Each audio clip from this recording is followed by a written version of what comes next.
wind was merciless that evening, whipping through the trees of Montana's frozen forest like a living force, icy and unrelenting. Snow had begun to fall in heavy sheets, each flake thick and wet, clinging to every branch and boot. Michael. Thompson tightened his grip on his 12-year-old daughter's hand, urging her to walk faster. The snowstorm was coming in quicker than expected. Their breath steamed in the freezing air as they followed the well-worn trail back to their cabin, accompanied by the rhythmic crunch of 3 shepherd dogs forging ahead, noses low, ears alert. That's when it happened. The lead dog, Bear, stopped abruptly, his muscular frame going rigid. His ears twitched forward. A low growl rumbled in his chest, not out of fear, but something else. Curiosity? Alarm? Then, without a single bark, he sprinted, off the path toward a fallen tree blanketed in snow. The other 2 dogs followed, disappearing into the thicket. "Bear!" Michael called, alarmed. Luna was already pointing. "Dad! Over there!" They ran after the dogs, Michael's boots sinking into the fresh snow. And then he saw it, curled. Beside the tree trunk, half buried in frost and barely breathing, was a tiny creature, its fur matted with blood, its ears too large for its head, and eyes a cloudy blue. A bobcat kitten, barely clinging to life. Michael's instincts as a biologist screamed at him to leave it alone. Wild animals are best left untouched. Nature has its own way. But the storm was worsening, and this creature had no chance of surviving another hour, much less the night. As he knelt down in the snow, pulling off his gloves and placing a warm hand over the kitten's fragile body, he noticed something else. A trail of blood leading into the trees, and the faint glint of metal beneath the snow. A poacher's trap. The mother was likely gone, and then something happened that made Michael freeze. Not from the cold, but from disbelief. Bear, the lead dog, gently leaned forward and licked the kitten's head. No snarling, no hunting instinct. Just protection. It defied logic. It defied instinct. It wasn't supposed to happen. Michael scooped up the kitten, unsure of what they had just stepped into. Luna was already wrapping her scarf around the creature, whispering to it as if it could hear. They didn't know it yet, but this single act, this moment in the snow, would lead them into a story that no one would believe. A story about a wild animal who forgot it was wild. About 3 dogs who opened their pack to a predator, and about how love, when strong enough, can rewrite the very laws of nature. And it all began with a dying kitten and 3 dogs who didn't see an enemy, but a family member.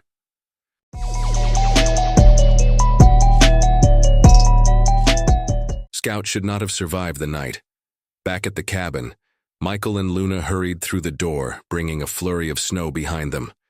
Rebecca, Michael's wife and a seasoned veterinarian, looked up from the fireplace and froze at the sight of the tiny, bloodied creature in her husband's arms. "A bobcat?" she asked, eyebrows furrowing. "Michael, we can't—" "I know," he said, setting the kitten down gently on the table. "But it would have died out there." Rebecca's hesitation melted as soon as she placed her fingers on the kitten's ribs. The heartbeat was faint, almost undetectable. It was severely hypothermic, malnourished, and likely traumatized. Professional instinct kicked in. Rebecca wrapped it in warm towels, began administering fluids, and carefully cleaned its wounds. She didn't say another word about legality or wild instincts. She just worked. They didn't expect the kitten to survive, but when dawn painted the snowy forest in soft gold, they came down the stairs and found something that took their breath away. The kitten, now dry, slightly more alert, was lying in a nest of fur, not alone. All 3 shepherd dogs had curled around it during the night. Bear, the largest and oldest, had tucked the kitten against his chest like a pup of his own. The other 2, Willow and Jax, flanked him, forming a living cocoon of warmth. Luna gasped, "Look, they're protecting it!"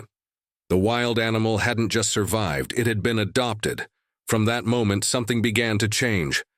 The kitten, still unnamed, stopped acting like a typical bobcat.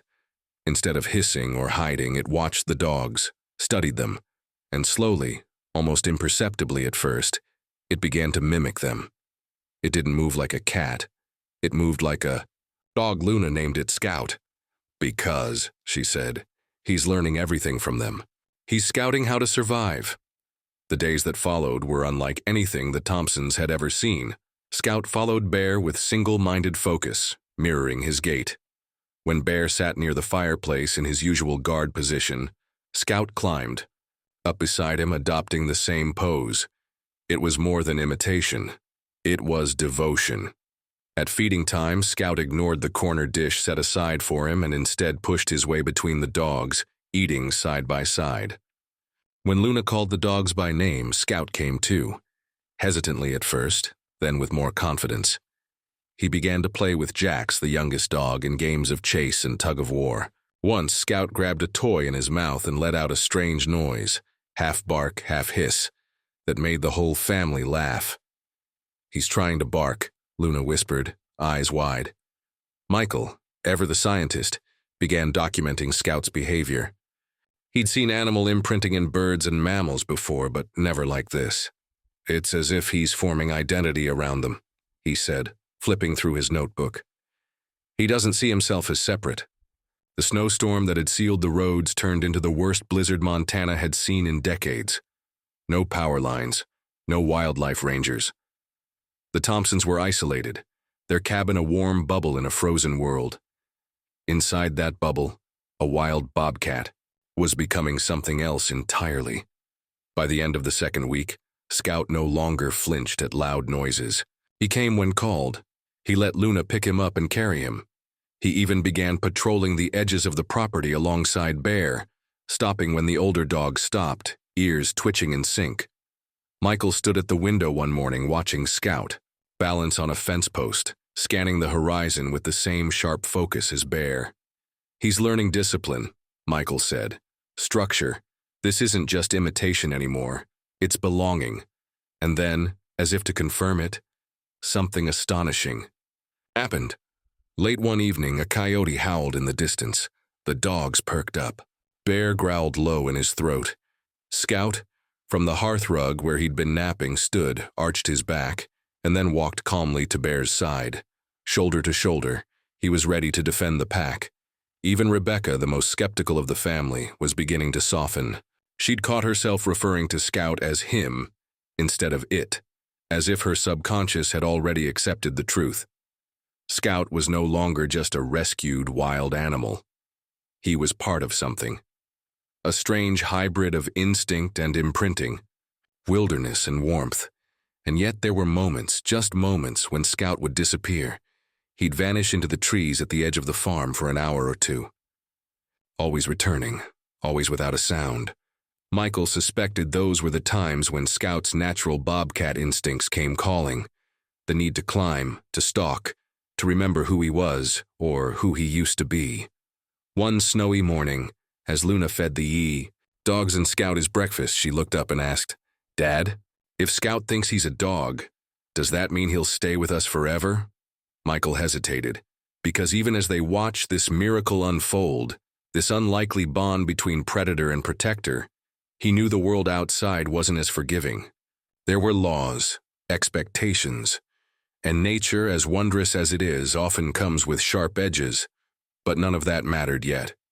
Because in that moment, in the warmth of a small Montana cabin, a bobcat had found a family, and 3 dogs had opened their hearts to something completely, wildly different.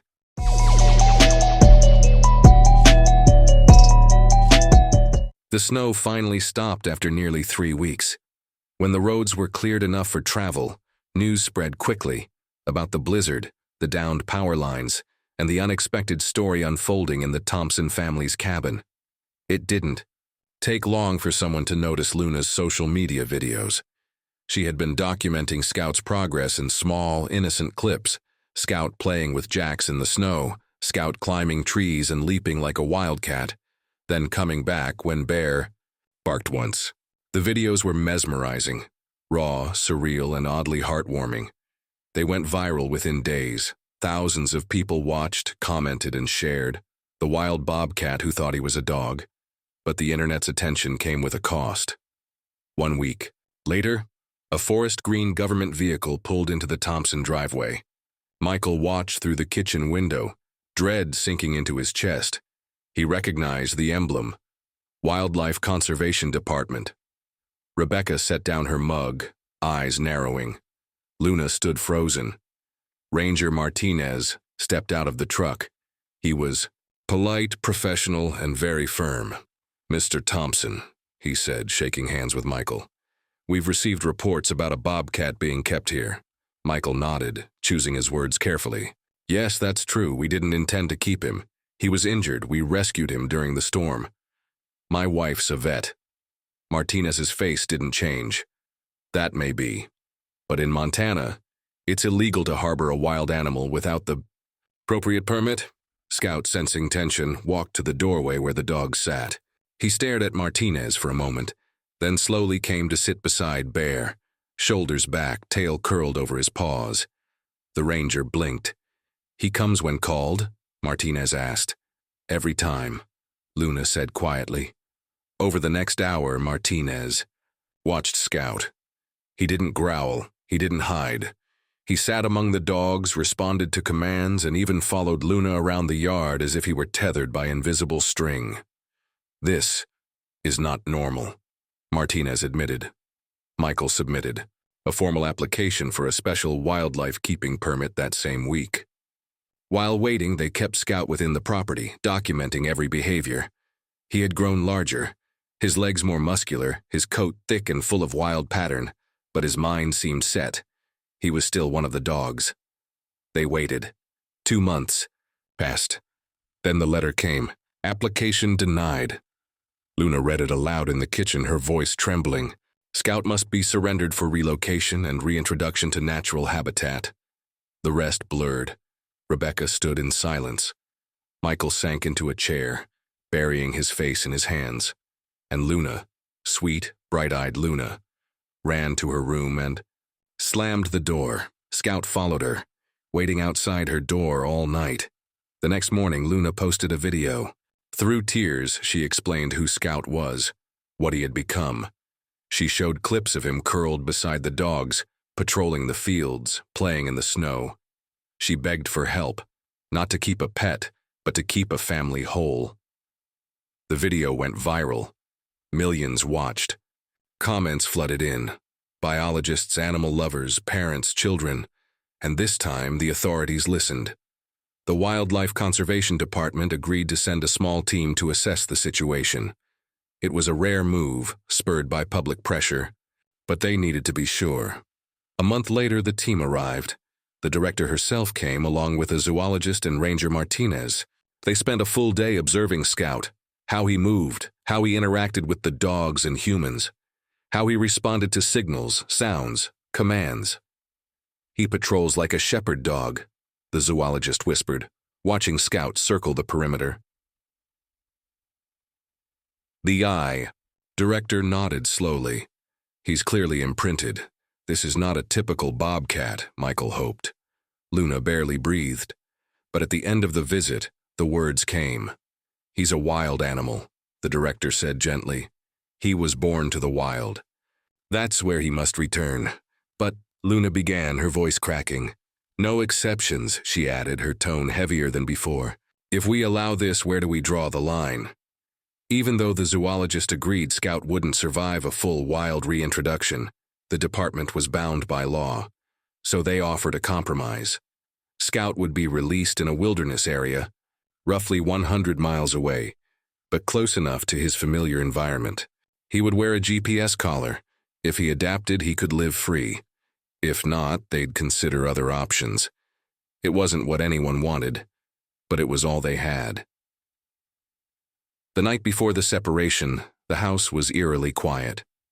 Rebecca packed a special food bag, high-calorie meat and vitamin supplements. Luna wrote a letter and tucked it in the bag, even though she knew Scout couldn't read. Michael held the GPS collar in shaking hands, staring at the orange blinking light as if it were a countdown. And the dogs? They knew. When the transport cage arrived, Bear barked once, sharp, commanding. The other 2 dogs surrounded Scout, blocking the path. They whined, nudged, cried. Jax pawed at the cage door. Scout didn't resist. He walked into the cage calmly. his eyes searching the yard one last time. At the release site, a wide valley with a flowing stream, Michael opened the cage door with trembling fingers. Scout stepped out slowly, sniffed the wind, and turned back. His eyes met Luna's, and for a long, silent moment he didn't move. Then a rustle in the bushes. Scout's head turned. Instinct took over. He darted into the underbrush with Wild. Grace disappearing like smoke into the forest. Luna collapsed into her parents' arms, sobbing. Rebecca couldn't speak. Michael tried to believe his own words. It's where he belongs. But back at home, the dogs didn't enter the house that night. They sat on the porch, staring toward the hills where their brother had vanished, and the Thompson family waited, hoping that somewhere, in the vast wilderness, Scout was remembering the way back home.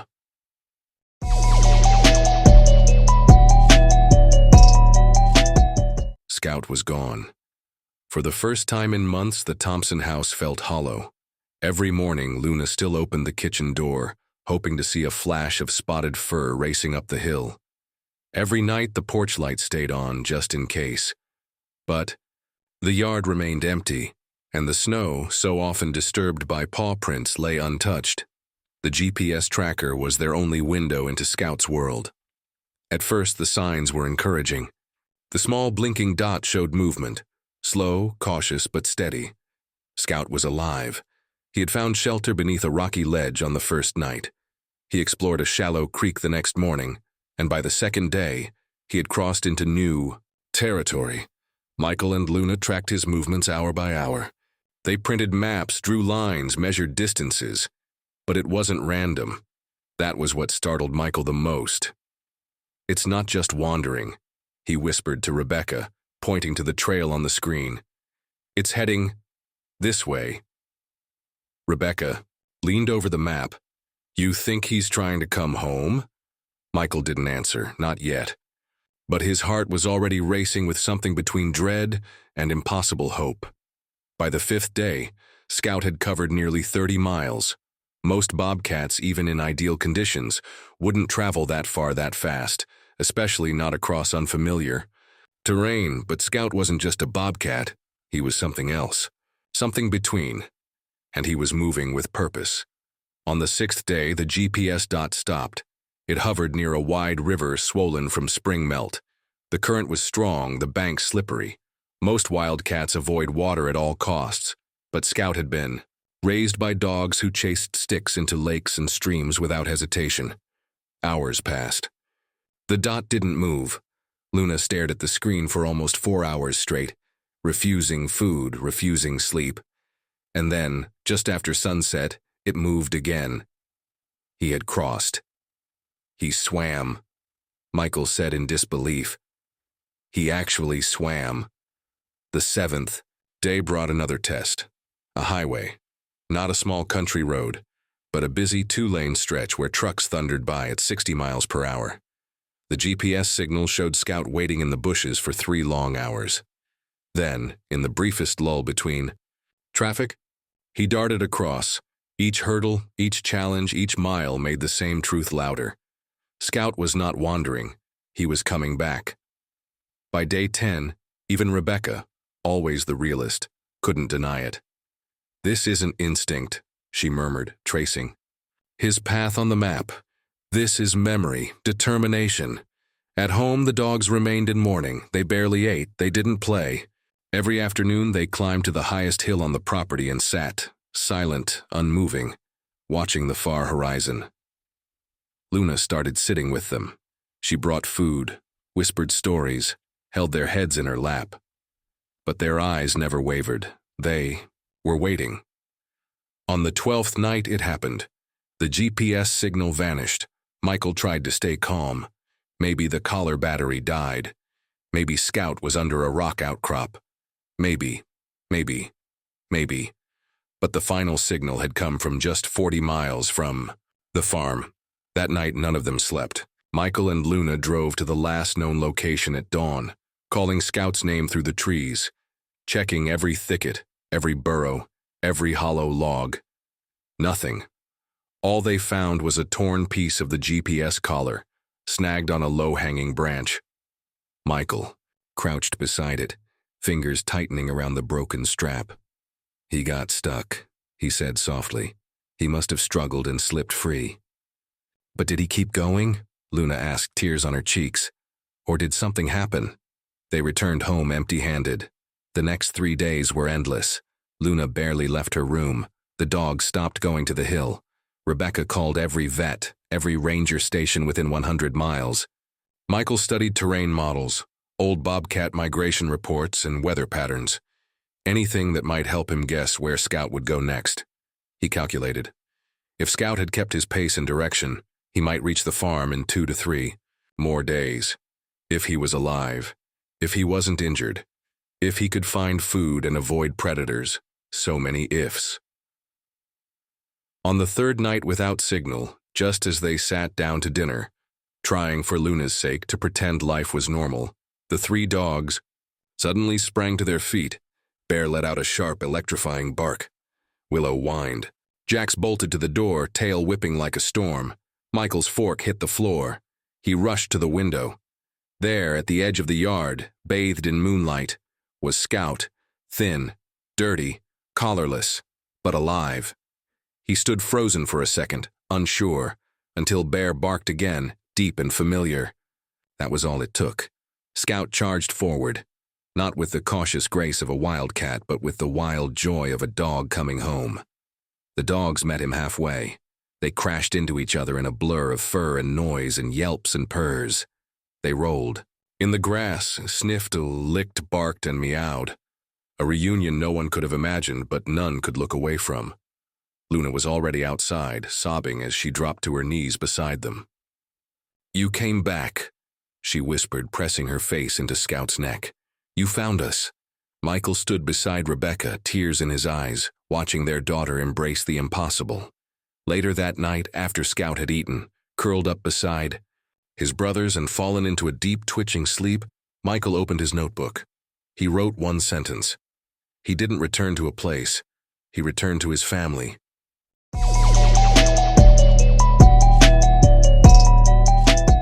Scout's return didn't just astonish the Thompson family. It shook the foundations of everything they thought they understood about wild animals. By the following morning, the story had already reignited online. Luna's late-night post, Scout, standing at the edge of the yard, then running into the arms of his dog brothers, had gone viral again. Millions watched. Thousands commented. Most had the same question. How does a bobcat find its way home over 100 miles of unfamiliar terrain? Michael tried to answer that question the only way he knew how, through observation, data, and careful analysis. He retraced Scout's journey using the partial GPS data, terrain maps, and known wildlife corridors.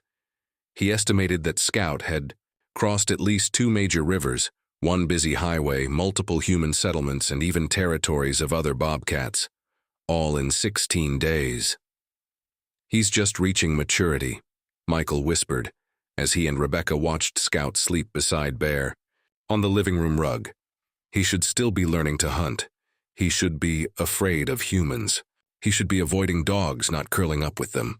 Rebecca nodded, still stunned. And yet here he is. Ranger Martinez returned that same day. He stood at the doorway for a long time, taking in the sight of Scout nestled between the clear dogs. Luna curled beside them with a blanket draped over all 4. "This doesn't happen," he murmured. He took photos, notes, videos.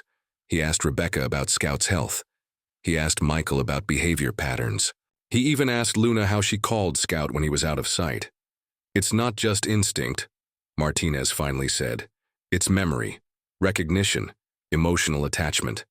He looked down at Scout, whose wild yellow eyes blinked up at him calmly. "This isn't just a bobcat," Martinez muttered. "He doesn't think he's one." Michael hesitated before asking the question that hung over them all. "Will they try to take him again?" Martinez didn't answer right away. He looked out at the snow-covered field, then turned back. "I'll propose another option," he said. "No promises, but I'll fight for it." 2 weeks later, a black SUV arrived at the farm. Out stepped the director of the Wildlife Conservation Department herself. She was not smiling. For a full hour, she observed Scout with her team, watching how he played chase with Jax, how he followed Bear during boundary patrol, how he returned to Luna's side the moment she called his name. She took notes. She asked hard questions. Then she asked everyone to sit. "What we're seeing here," she said slowly, "challenges nearly everything we know about animal behavior, especially cross-species bonding." She looked at Michael. This isn't a domesticated animal, but he's not fully wild anymore either. Then, looking at Luna, she added, "And more than anything, he's not just yours. He belongs to a bigger story now." Michael's heart. So, what does that mean? A pause. It means we're creating something new. For the first time in the department's history, a special permit was issued, one that had never existed before. It would allow the Thompson family to keep Scout under strict conditions. The case would become part of a long-term study on interspecies social bonding and animal behavioral transformation. They would build a secure outdoor enclosure where Scout could move freely but stay within view of his adopted pack. The family would allow periodic inspections, and most of all, they would open their story to others. Educators, researchers, students. Michael and Rebecca agreed without hesitation. Luna cried with joy.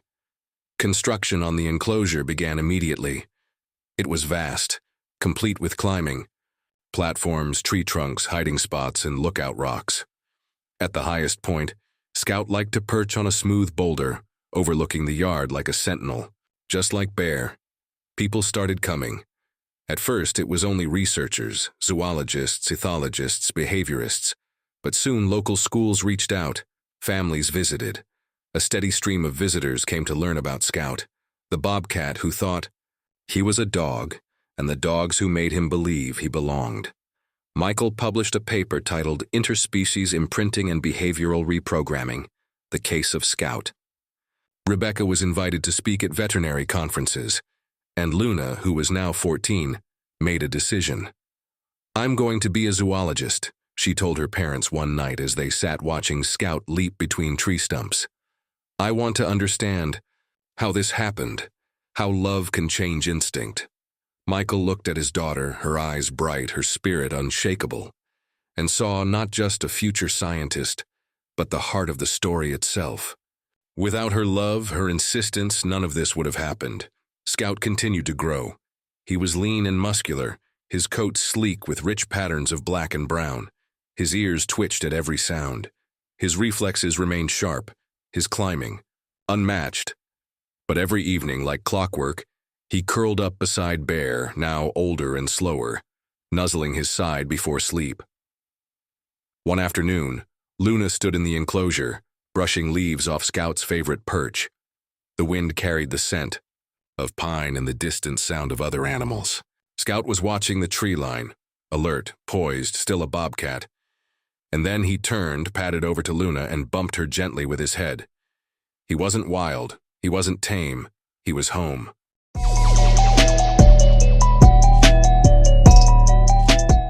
As seasons shifted and the snow gave way to spring, life on the Thompson farm found a new rhythm. But one thing remained unchanged: Scout. Each morning, he greeted the day from his high rock perch, eyes scanning the horizon like a watchful guardian. Each evening, he returned to the side of the three dogs, curled up as if no journey had ever taken him away. Scout had become more than a story. He had become a symbol of how powerful love can be when it's free of condition, of how identity isn't always about biology or instinct, but about connection, choice, and care. To scientists, Scout challenged the boundaries of species behavior. To neighbors and schoolchildren, he was a living legend. But to the Thompsons, he was simply family. They had seen what the world couldn't imagine, that a wild animal could learn to trust, that dogs could open their pack to a predator, that a little girl's love could help rewrite nature's script. Scout had returned, not because of survival instinct. He had returned because he was loved. And perhaps in the end, that's what truly defines family. Not where you're born, but where you are understood, protected, and chosen. As dusk fell one quiet evening, Luna, sat at the edge of Scout's enclosure, notebook in hand. "He's not a pet," she whispered. "He's a story still being written, because there are still questions to explore. What does Scout's brain look like after living among dogs? How does his sense of identity affect his interactions? With others? Could this bond be formed in other animals? Or was this a one-time miracle? The world wants answers, and Scout may be the key. So stay with us, because this story is not over. In the next chapter, we'll explore the science behind Scout's transformation and what researchers are learning from his extraordinary journey. From neurological studies to interspecies communication, we'll discover just how far love can reach, even into the wild. This is only the beginning.